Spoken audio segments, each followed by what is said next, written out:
అబ్కి bar 400 అంటూ నరేంద్ర మోడీ నినాదం ఇచ్చారు. బీజేపీకి 370, ఎన్డీఏకు 400 అని.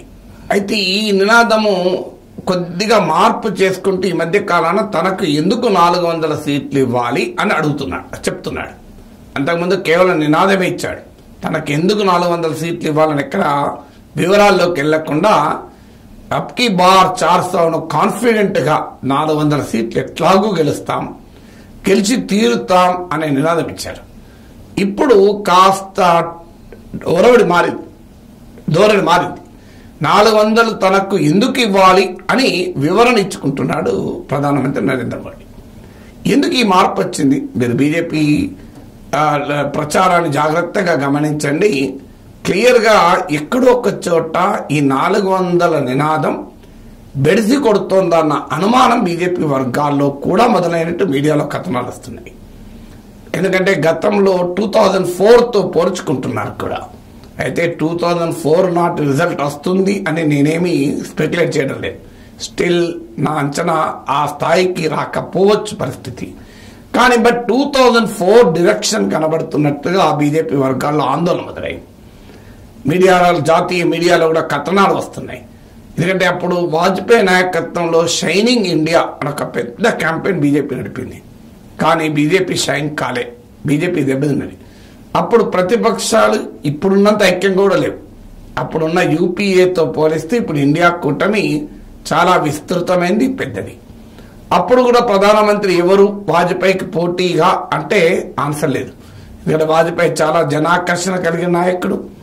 కాంగ్రెస్ నాయకుడిని యాక్సెప్ట్ చేస్తారో లేదో తెలియదు. కాంగ్రెస్ లో అసలు ఎవరు నాయకుడు అనే ప్రశ్న. ఆ టైంలో సోనియా గాంధీ నాయకత్వంలో యూపీఏ, వాజ్పేయి నాయకత్వంలో ఎన్డీఏను ఓడించి అధికారంలోకి రాగలిగింది. ఆ షైనింగ్ ఇండియా క్యాంపెయిన్ బెడిసి కొట్టింది అనేది బీజేపీ కూడా అంచనాకు వచ్చింది. బీజేపీ సీనియర్ నేత కీర్తిశేషులు ప్రమోద్ మహాజన్ ఒక ఆసక్తికరమైన కంపారిజన్ చెప్పాడు. ఆ తర్వాత నేను గతంలో కూడా కోట్ చేశాను. ఇండియా ఎక్కడెక్కడైతే షైన్ అయిందో అక్కడ మేము ఓడిపోయాం, ఇండియా ఎక్కడెక్కడైతే షైన్ కాలేదో అక్కడ గెలిచాము, కోరాపుట్ కలహండిలో ఉదాహరణ చెప్పాడు. సో అందువల్ల ఒక్కొక్కసారి ప్రజల వాస్తవిక పరిస్థితికి భిన్నంగా నినాదం ఇస్తే అది బెడిసి కొడుతుంది అనేది అర్థమవుతుంది. మీరు చిన్నపిల్లలతో ఆడుకోండి, గమనించండి. చాలా చిన్నపిల్లలతో మంచిగా మనం ముద్దాడుతున్న కొద్దీ వాళ్ళు ఆడుతూ ఉంటారు, మనతో ప్లే చేస్తుంటారు. అంటే మనము వారికి ఆట బొమ్మగా ఆడుతూ ఉన్నంత కాలం ఆనందిస్తారు. కానీ మనమే వాళ్ళని డాల్గా ఆడుకోవాలనుకున్నాం అనుకోండి, వాళ్ళు ఏడవడం మొదలు పెడతారు, రిజెక్ట్ చేయడం మొదలు పెడతారు. బాగా నువ్వు ఎక్కువ దగ్గర తీసుకొని ఆడించామనుకోండి, రిజెక్ట్ చేస్తారు. అంటే ఒక చిన్నపిల్లవాడి మనస్తత్వం కూడా సమాజానికి ఉంటుంది.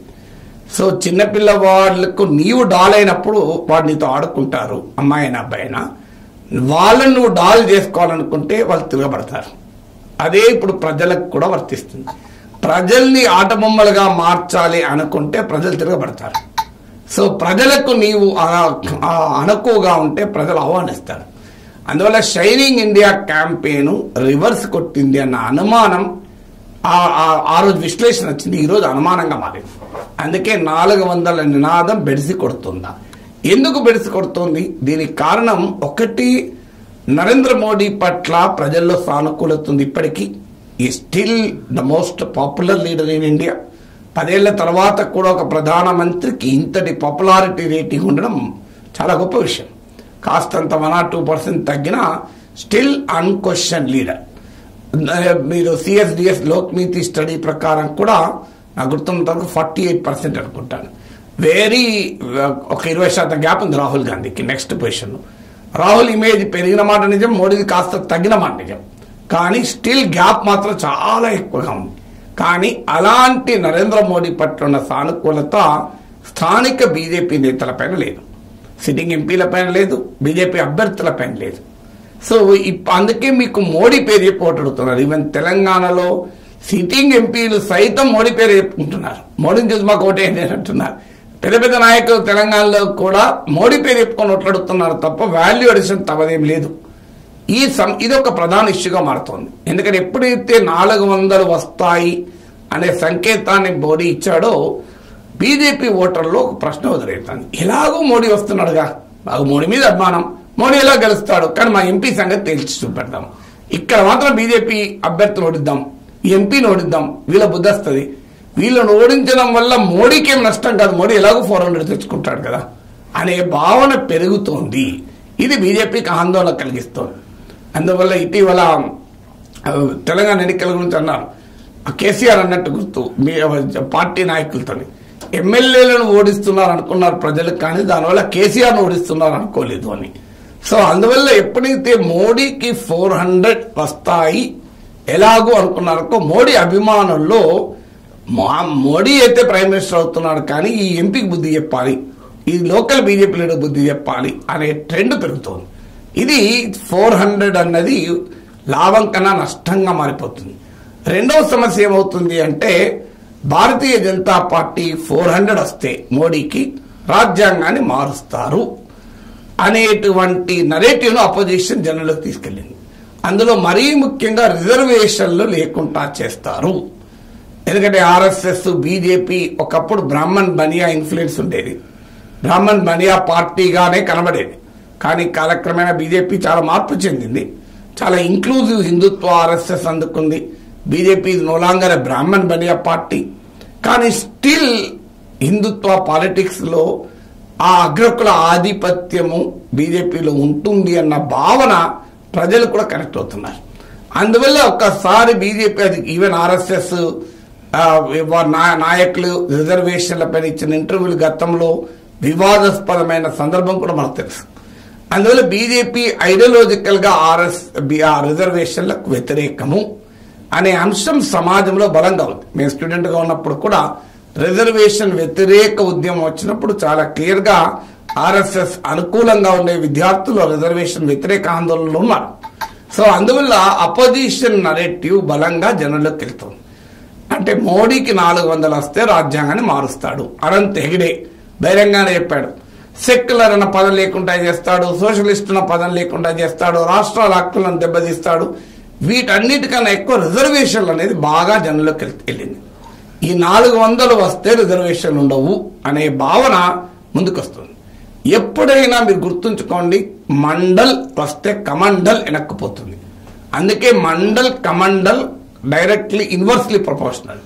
మండల్ ముందుకొచ్చినప్పుడల్లా కమండల్ ఛాలెంజ్ ఎదుర్కొంటుంది. ఒకవైపు caste census, socio economic caste census దేశంలో ఉన్న దాదాపు అన్ని రాజకీయ పార్టీలు సమర్థిస్తుంటే ఒక్క భారతీయ జనతా పార్టీ వ్యతిరేకిస్తుంది. ఇంక్లూడింగ్ బీజేపీ మిత్రపక్షాలు కూడా సమర్థిస్తున్నాయి. నితీష్ కుమార్ క్యాస్ట్ సెన్సెస్ అనుకూలం, ఈవెన్ చంద్రబాబు నాయుడు కూడా వ్యతిరేకమని అనుకోను. కానీ ఒక్క బీజేపీ మాత్రం ఎట్టి పరిస్థితులు అంగీకరించడం లేదు. సో ఇవన్నీ కాంబినేషన్గా ఏమవుతున్నాయి, ప్రజల్లోకి వెళ్లే వరకు ఓహో రాజ్యాంగాన్ని మార్చేస్తారు, రిజర్వేషన్లు ఎత్తేస్తారా అని. దీనికి తోడు ఇండియా కూటమి కాంగ్రెస్, మేము అధికారంలోకి వస్తే రిజర్వేషన్ల పైన 50% పరిమితి ఎత్తివేస్తాం అనేటువంటి నినాదం ఇచ్చారు. సోషియో ఎకనామిక్ క్యాస్ట్ సెన్సస్ జరుపుతామని నినాదం ఇచ్చారు. దాంతో ఒక ఛాలెంజ్ ముందుకు వస్తుంది, మళ్ళీ మండల్ ఛాలెంజ్, మండల్ 2.0 ఛాలెంజ్. ఇది 400 అనే ఫిగర్ మోడీ చెప్పడం వల్ల ప్రజల్లో ప్రతిపక్షం ఈ నరేటివ్ తీసుకెళ్లగలిగింది. దీన్ని కౌంటర్ చేసేందుకు ఇప్పుడు మోడీ కొత్త నరేటివ్ ఎదుర్కొన్నాడు. మోడీని ఒక విషయానికి ఒప్పుకోవాలి, ఎప్పటికప్పుడు గ్రౌండ్ లో ఉన్న సిచ్యువేషన్ ను ఫీడ్బ్యాక్ తీసుకొని తన క్యాంపెయిన్ ను ట్వీట్ చేస్తుంటాడు, క్యాలిబ్రేట్ చేస్తుంటాడు. అందుకే మీరు గమనించండి, ఇటీవల మోడీ పదే ఏం చెప్తున్నాడు, ఇండియా కూటమి కాంగ్రెస్ అధికారంలోకి వస్తే ఎస్సీ ఎస్టీ బీసీల రిజర్వేషన్లు తీసుకెళ్లి ముస్లింలకు ఇస్తుంది. ఎక్కడా కాంగ్రెస్ మేనిఫెస్టో లేదు, కానీ మోడీ పెద్ద ఎత్తున ప్రచారం చేస్తున్నాడు. ఎందుకు అంటే ఈ 400 అబ్కీ బార్ 400 అన్నది ఆ సెక్షన్లలో అనుమానాలను అపోజిషన్ విజయవంతంగా క్రియేట్ చేసింది. దానికి కౌంటర్ నరేటివ్ గా మోడీ కొత్తగా ఈ రిజర్వేషన్లను తగ్గించి ముస్లింలకు ఇస్తారు అనే నెరేటివ్ ముందు పెట్టారు. వాస్తవానికి కాంగ్రెస్ చెప్పేది 50% మించి రిజర్వేషన్ ఇస్తారని. మీరు వివిధ సర్వేల్లో కూడా తీసుకోండి, క్లియర్ గా బ్రాహ్మణ్, వైశ్య ఈ ఓటు 70 to 80% బీజేపీకి పడుతున్నాయి. అందువల్ల ఈ నరేటివ్ ఎప్పుడైతే ముందుకు వస్తుందో, cost narrative, upper caste versus lower cost, mandal versus Kamandal, ఇది బీజేపీకి ఛాలెంజ్ గా మారుతుంది. అందుకే మోడీ ఈసారి 400 ఎందుకు ఇవ్వాలో చెప్తున్నాడు తప్ప 400 వస్తాయని చెప్పడం మానేశాడు. మూడోది పార్టీ యంత్రాంగంలో కాంప్లసెన్సీ.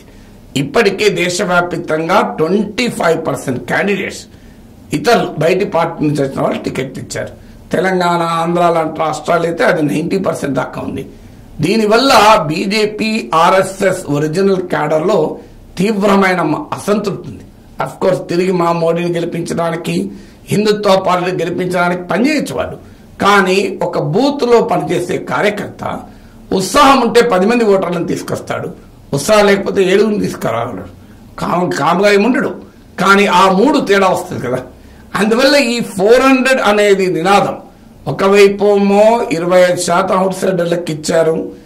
మోడీ కూడా ఇలా మాట్లాడుతున్నాడేంటి, ఈ ఎలక్టోరల్ బాండ్స్ ఏంటి, నైతిక ఎథికల్ పాలిటిక్స్ అనుకున్నామే కాకుండా పోతుంది. ఇవన్నీ అనుమానాలు వస్తున్న సమయంలో 400 అనేది ఓవర్ కాన్ఫిడెన్స్ క్రియేట్ చేసి పార్టీ యంత్రాంగంలో ఆ ఉత్సాహాన్ని వంతంగా ఛాలెంజింగ్ గా తీసుకుని పనిచేసే స్వభావం దెబ్బతింటుందా అన్న అనుమానం కలుగుతుంది.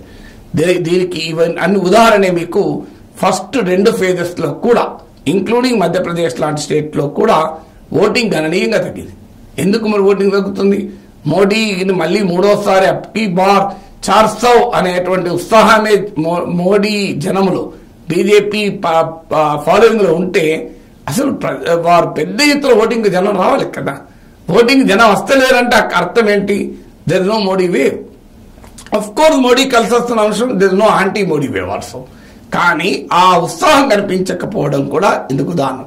అందుకే బహుశా ఈ 400 అప్కీ బార్ 400 అంటే అది బెడిసి కొడుతుందా అన్న అనుమానం మోడీకే కలిగినట్లుగా ఆయన ప్రచార సరళిని గనక జాగ్రత్తగా పరిశీలిస్తే మనకు అర్థమవుతుంది.